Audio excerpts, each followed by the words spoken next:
It's not a drill.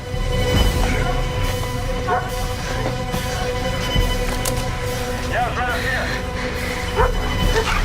He's got him. Stand up. You alone out here? My daughter's with me. Dad? Let's go. Can you tell me where you live? In the park? I don't want to leave. Same thing that's wrong with you isn't wrong with me. Where are you guys headed?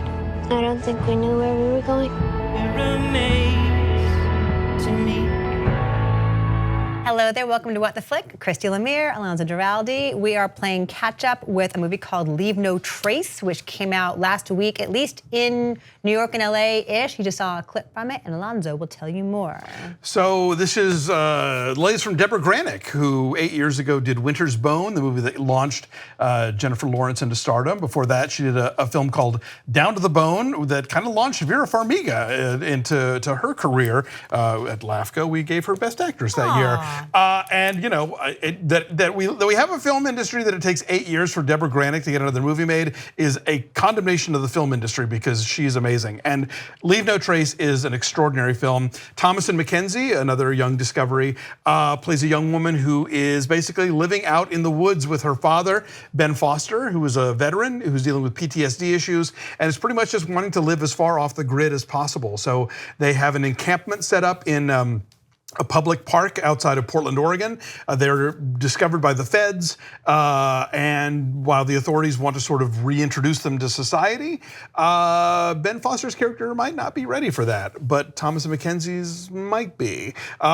This is a really beautiful film about fathers and daughters. It reminded me a lot of like Running on Empty and Tumbleweeds, where you have parents and children in an unusual situation, and the children, what happens when the child reaches an age to kind of think about other ways of living. And all of a sudden realize, yeah, that what their life has been like is perhaps not the life they want to have for themselves. And it's not so extreme that the child becomes the parent, right, but the child becomes an adult, yes, and can begin to think for himself or herself.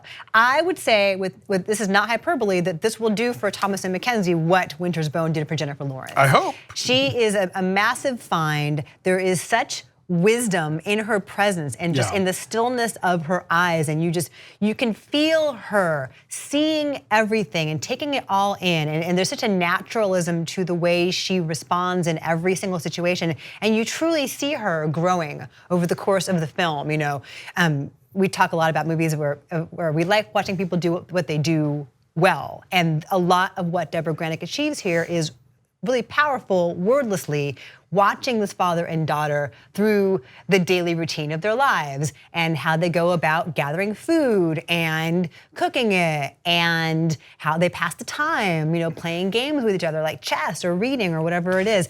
And you get a really rich and vivid sense of who they are and why this life has been sustainable for them for so long, to the extent that when they get ripped out of it, like, you feel sad. Like their bubble they've created for themselves has been destroyed.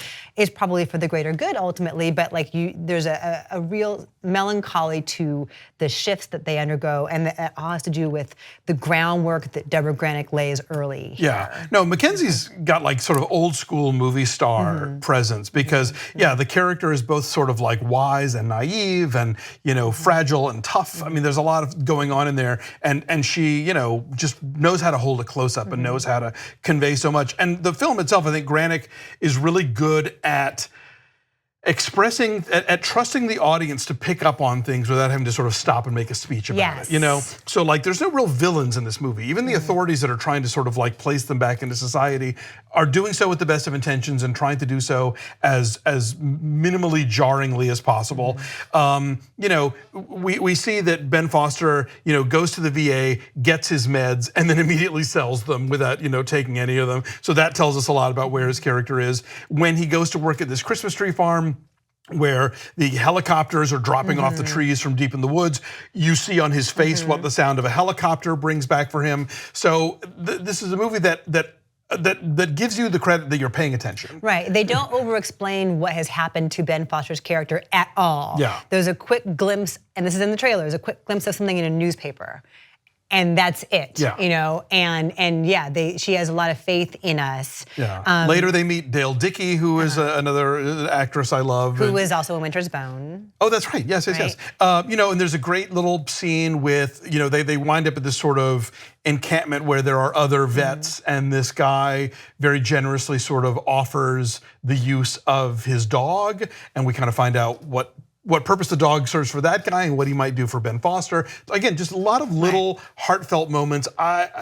This movie just, it filled my heart and it broke my heart. Yeah, it changed my mood for a long, long time afterward. I was thinking about it for a while afterward, and I feel like part of that is because with these people they come across, these must be non-actors a lot of the time. I don't know, I'll have to read about this and find out. But I feel like there's such authenticity to, for example, the medic who comes and helps Ben Foster when he is injured at one point in the film, and the Christmas tree farm guy, and the people they meet at the VA. Like, every person is so understated and feels so truthful in each moment that I feel like they must be non-actors just doing what they do and being who they are in order to help us tell the story. And if they are actors, so much the better, because they give that impression of being like, folks that she just sort of found along the way. Yeah, and I really like this as a change of pace for Ben Foster, because so often you see Ben Foster as usually in sort of a showy character role, and he's often, if not necessarily a bad guy, at least a dangerous guy and a live wire and somebody who's gonna